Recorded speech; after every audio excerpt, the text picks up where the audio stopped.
let's start with. I mean, you're a young coach. You're a young offensive coordinator. Obviously, nobody has this kind of experience with an off season that has gone so strangely. How are you adapting, and how are you trying to implement the things that you want to do without having access to your players and being on the field and being in front of them as opposed to Zooming? Yeah, obviously it's unprecedented times, right? So, you can't really call a coach and be like, "Hey, what you guys doing during this?" or whatnot. So we're all kind of learning on the run. But I think this whole offseason has made us all better coaches if you utilized it the right way, because you're having to learn different ways of teaching, different ways of getting through to your players. So I've seen it actually as like it's been extremely beneficial to us. I think Coach Rule has done a great job of allowing us to not make excuses, and not letting, the players or other people make excuses for us. So, we've kind of taken it from, a process-driven mindset type approach with this is, hey, we're going to find ways to get better. And I think in the long run, we're going to be a better football team today than we were in the beginning. But I think we'd be a better football team potentially now. And I'm speaking only offense. Than maybe if we even practice, just because, we were able to focus a little more on the attention to detail and the little things that sometimes you don't get a chance to from with the speed and the install element of a normal OTAs. As a follow-up to that, with you being a younger coach, your grasp of the technology, has that been beneficial to you, or other coaches on staff maybe struggled a little bit?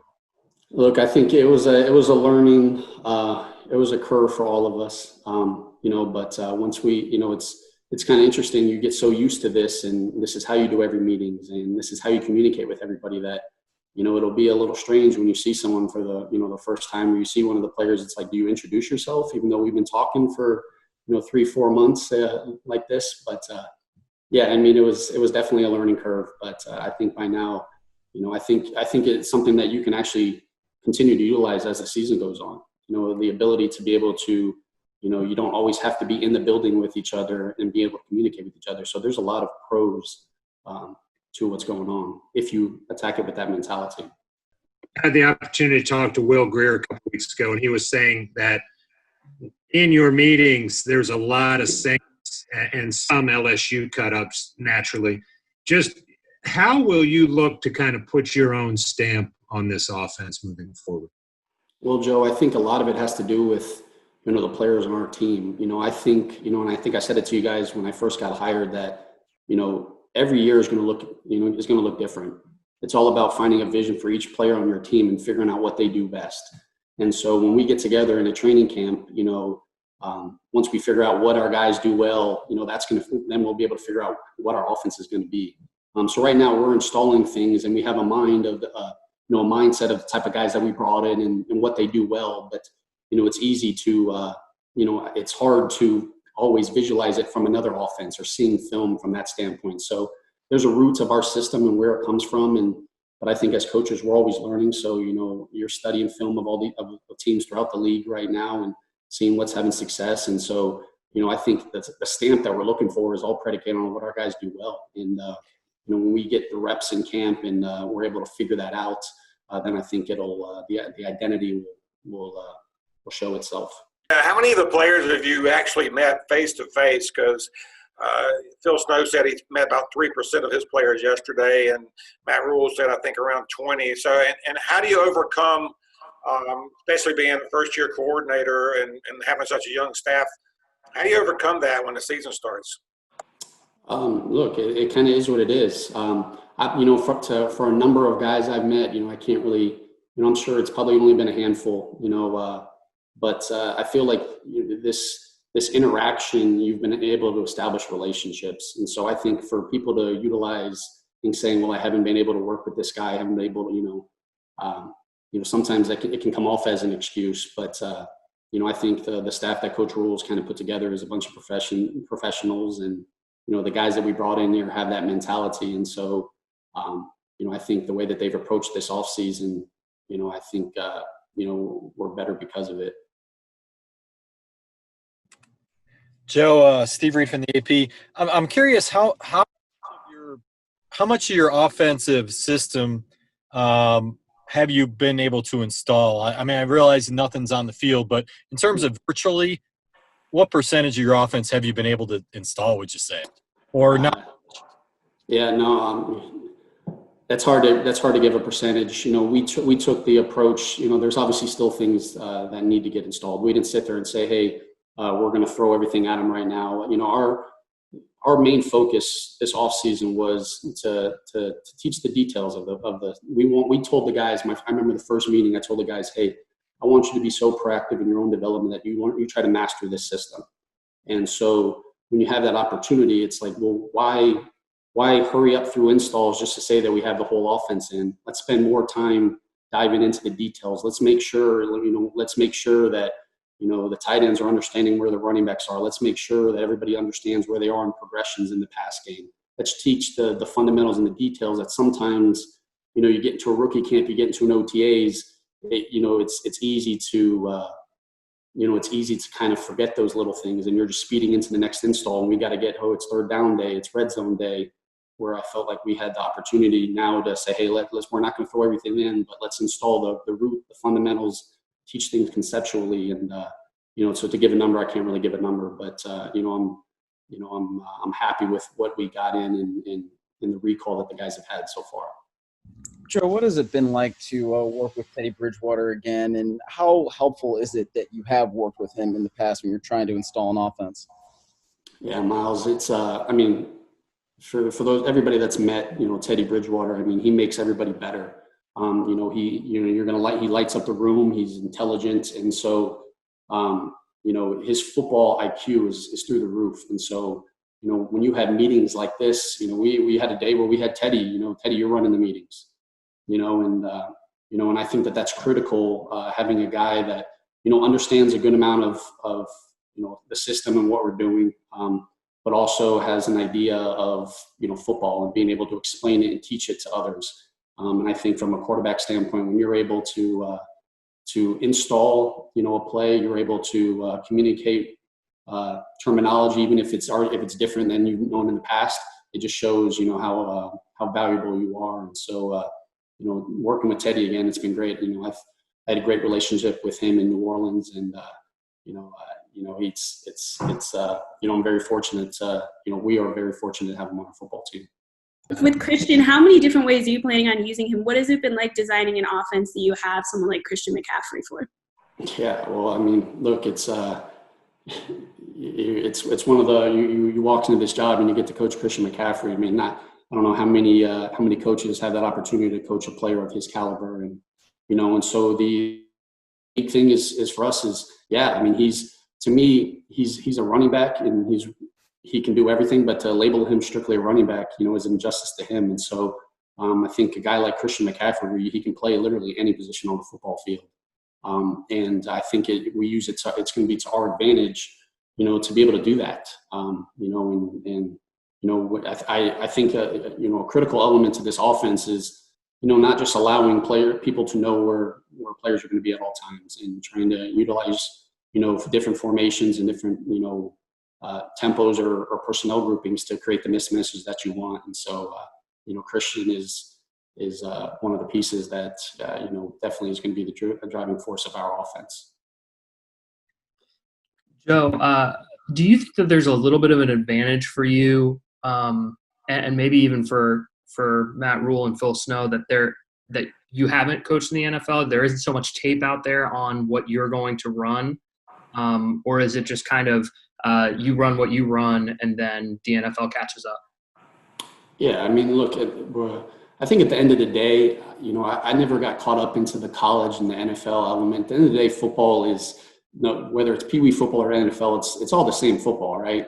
And schemes that everybody's running are all, it's really the same schemes. It's just how they're utilizing the schemes and what they're doing with the personnel and the different variations and whatnot. So, it's at an advantage. It's hard for me to really think about it like that. I think it's beneficial that, you can't go back and sit there and say, hey, let's break these guys down, because I know he called this offense. But at the end of the day, I think if, opposing defenses, just like opposing offenses do for new coordinators, they have rules that, play itself out. And at the end of the day, you're trying to stop the same type of schemes. As the passing game coordinator at LSU, how involved were you in the run game side of things, and who, if anybody, on the coaching staff has also been involved in setting that up for the Panthers this year? You're talking who was involved at LSU or talking now? Who is involved now, and how involved were you when you were at LSU? Yeah, no, at LSU I was completely involved in every asset of the call sheets and the game planning process. But now look, what I love about our staff is that we have a bunch of professionals that have been in a bunch of different coaching trees, and so they all bring different strengths to our room. And so it's been, like I said, I've grown as a coach in this off season, and I've benefited from hearing how you're hearing how other coaches are teaching. And so when it comes to the run game, the pass game, we all pass game, run game, we all have are trying to learn. I'm trying to be as proactive in my own development in the run game as I am in the pass game. And so we're going to have you have your O-line coaches, you're running, but our whole offense, I want everybody to be able to understand every asset of our game. And so the O-line coaches, they got to understand why we're calling these pass plays. So Pat Meyer, he's one of the best in the game, if not the. And so understanding, hey, what we're trying to get out of this is where this pocket, this is where we're trying to throw this football. And in the run game, I want the receivers to understand. And Frisman Jackson does a great job of wanting to understand big picture, so we can tell those receivers, this is where this ball is trying to hit. This is how we need to block it. So everybody's going to be involved in everything. Joe, could you address Sean Payton's claims that you had offered Tommy Stevens a contract during the draft or before the draft? Joe, I have nothing to comment on that. I hope you can respect that. Sure, I do, but I mean, for him to put that out publicly, just wondering what your reaction was to that. I don't have a reaction. Hey, Joe, giving you again. I want to ask you about a lot of talk about teams giving Colin Kaepernick a workout this summer. What, if any, plans do you Panthers have to work him out, and why or why not? One thing you guys will always, you guys haven't had really an opportunity to kind of talk with me about that. But one thing I'll never do is talk about personnel that's not on our team. Or maybe game week, you guys might have a question on an opposing defensive tackle that we're facing. But, outside of that, for me to comment on free agents or people that aren't on our team is really overstepping my pay grade. So those are questions for Coach Rule and for Marty.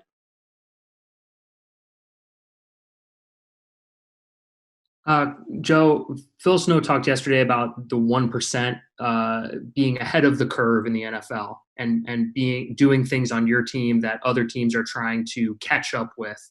What do you think that you can do on offense to stay ahead of that curve, and what does that kind of message mean to you?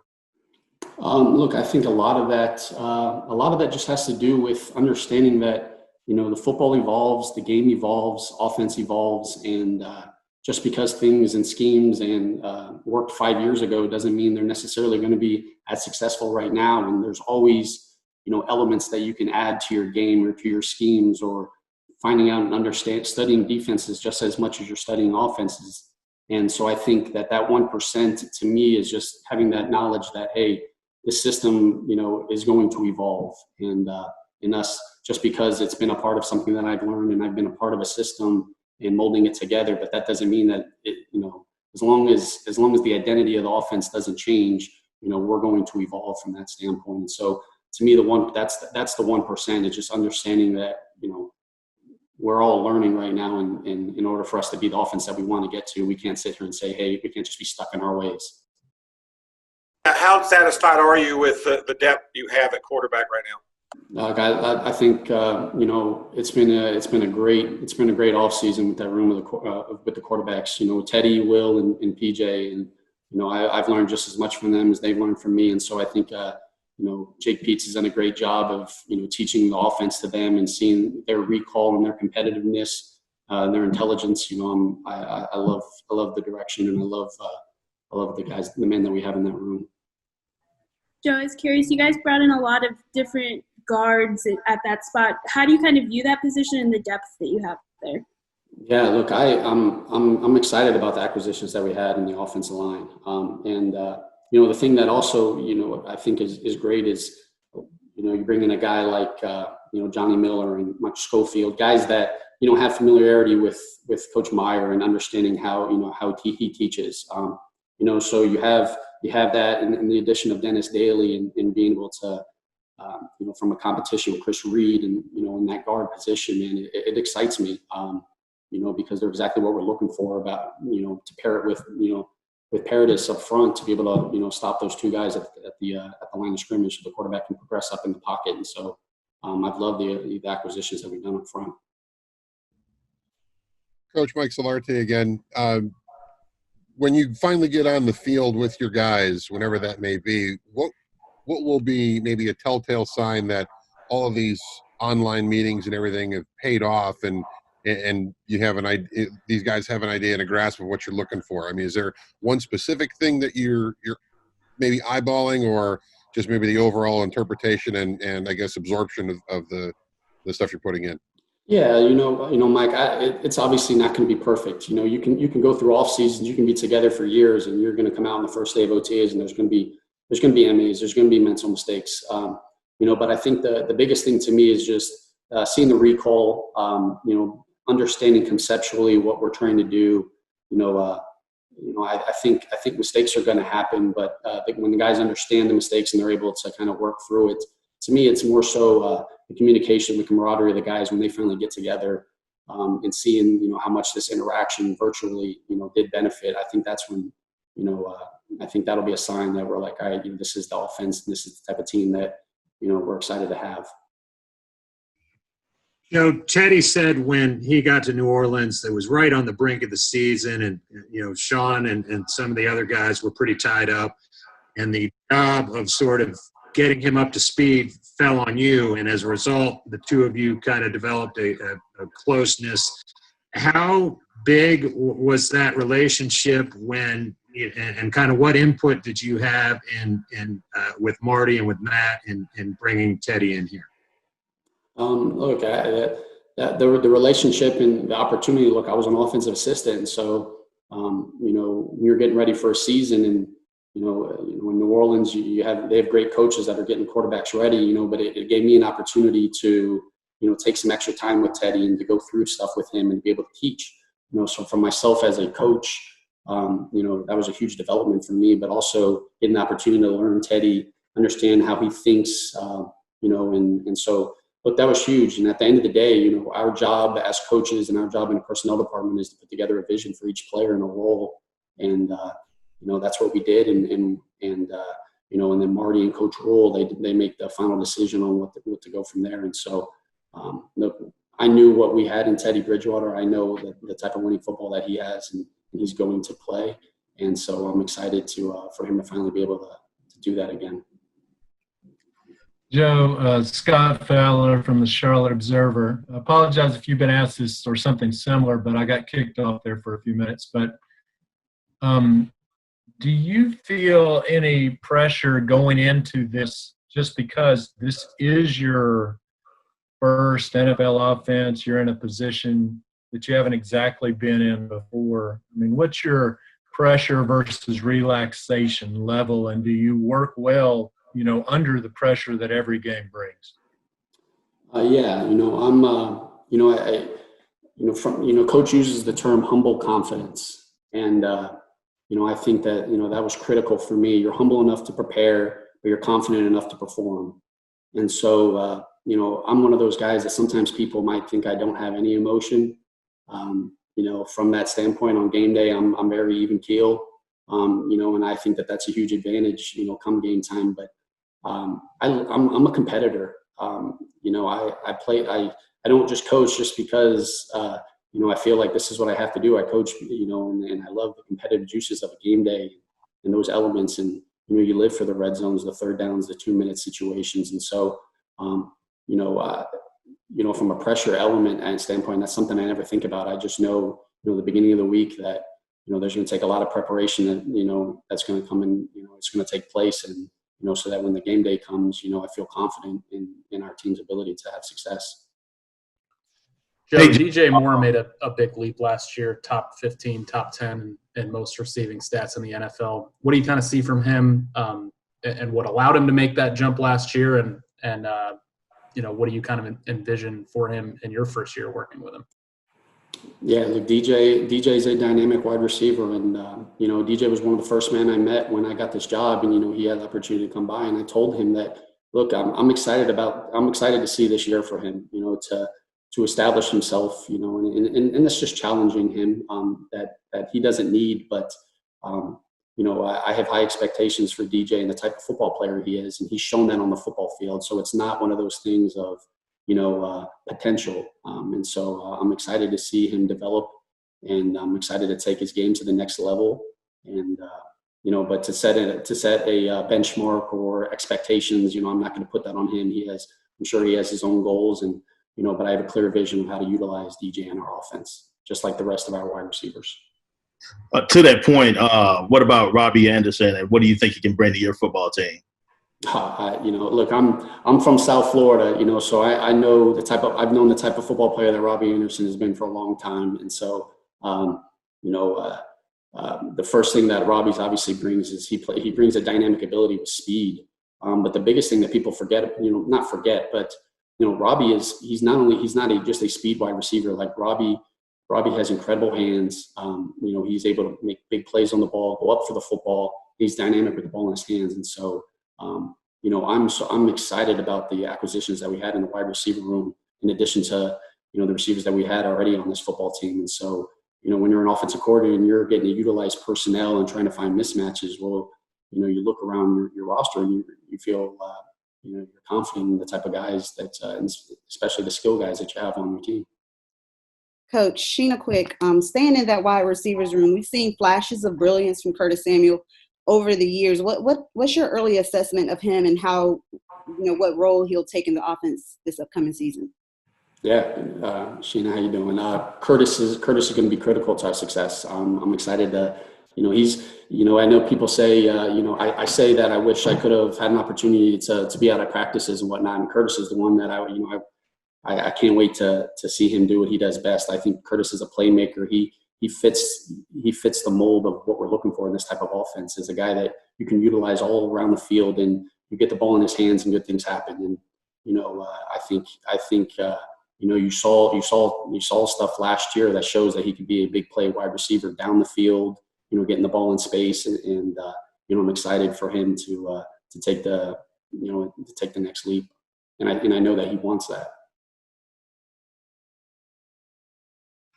Could you talk a little bit about Rodney Smith and what exactly he offers you compared to the other running backs that you already had on the roster when you signed him? Yeah, Vincent. No, Rodney. You said Rodney Smith? Yeah, Rodney Smith. Okay. Yeah, Rodney. Look, Rodney was. We were extremely excited to get Rodney. In free agency, Rodney was a guy that through the draft process that we were. We loved his. I know he's had some injury issues. In the past, and that might have been a reason that he became a free agent. But in our eyes, that was a critical get for our offense. I think he's going to bring, he's from a running and a passing game standpoint, I think he's going to benefit in that room. And I'm excited to see him as he's one of a rookie that it's hard to really doesn't have any pro tape right now. So he's a guy that this virtual offseason was critical for him to try to catch up the speed from an offensive standpoint and whatnot. So. He'll be ready to go. Joe, what kind of behind the scenes memory you think you'll look back on 10 or 20 years from now, this kind of crazy offseason? Look, it's I think I'll take away everything that's happened, and the reason that we're having a virtual offseason, but for speaking personally, like I've grown as a coach during this time, and so I think that. In 20 years from now, if you hope nothing like this ever happens, but just seeing how, your leader and Coach Rule responded during a time like this, thinking back to, us as coaches, how we've been forced to, change our narrative and how we're used to doing things, and, and just growing with each other and learning more football and taking advantage of these times. And so it shows that just because things aren't as they are, business isn't just always just as usual, right? And so that'll be something that I think I'll always take from this is no matter the circumstances, there's always ways to get better. Coach, do you plan on coaching from the press box or from the sidelines? Josh, that's something that we've had discussions about. I've always been in the box. I've always I've enjoyed being in the box. I always feel like the game slows down in the box. But that's something that I've talked with Coach Rule, and that we'll discuss as the time comes, because I do have a comfort. There is a comfort level of being around the guys and getting the feel and the emotion, being on the field. So that might be something come preseason time that we might do. Say 2 games up, 2 games down, but that's not something that I'm very concerned about. Joe, what can you tell us about DJ Mangus, who, of course, had been with you a couple places, now here again with you in Charlotte? DJ, I think DJ is going to be one of those coaches that everybody is going to be wanting. I think he's obviously I don't want to say I'm biased because I played college football with him, but it speaks, the fact that I coached with him at William & Mary, coached with him at LSU, and now here at Carolina, it speaks to the volume I feel about DJ as not only a man but as a coach. And he's a guy that I've always leaned on, and his work ethic. And I know sometimes people might flip it on me and say, hey, you're a young coach and you've got the breaks, but DJ is no different than me. He's just as everything that people might say to me, he's that, if not more. So we're very fortunate to have him on our staff. I was just curious, I know it's early, but if you had to describe what you want to accomplish with this offense and what we should expect from this offense, is there anything in particular that stands out to you?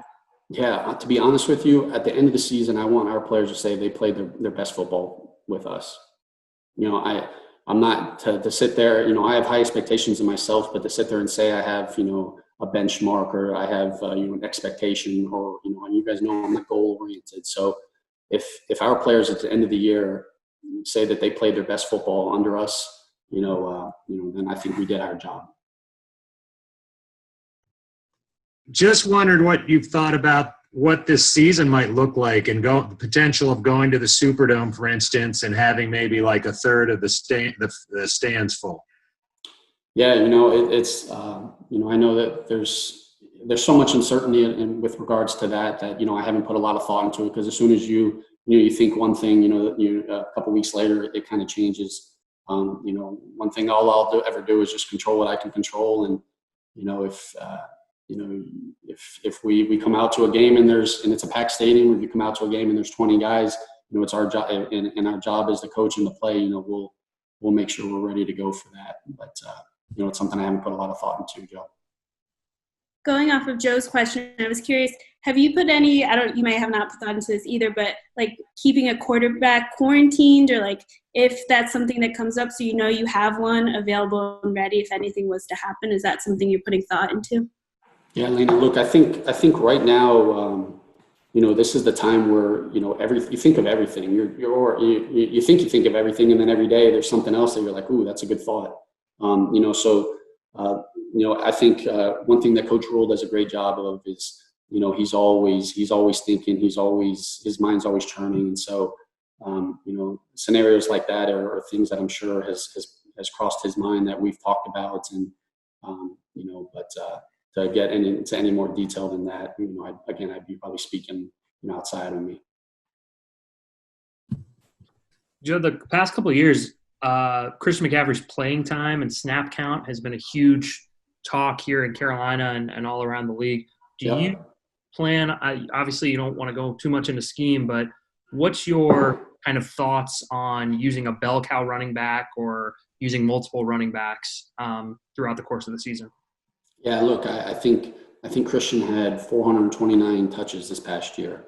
And now look, and that's a lot, obviously, but if there's one person that can take it, one person that takes care of his body, the way that he does, is Christian McCaffrey. And so, again, not putting I can't sit here and tell you guys like, hey, it's the number's 400, the number's 350. I can't. And I think, every single game it'll be different.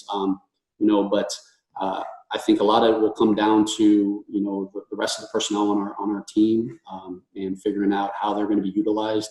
And, there is an expectation of Mike Davis, of Reggie Bonifant, of Jordan Scarlett, of Rodney Smith to elevate their game as well. And so, that depending on how that running back room and wide receiver room, the tight end room goes, a lot of that will factor into Christian McCaffrey's touches. But, as Christian McCaffrey will get his touches, I can, if we weren't getting the ball to Christian McCaffrey also, I wouldn't be doing my job.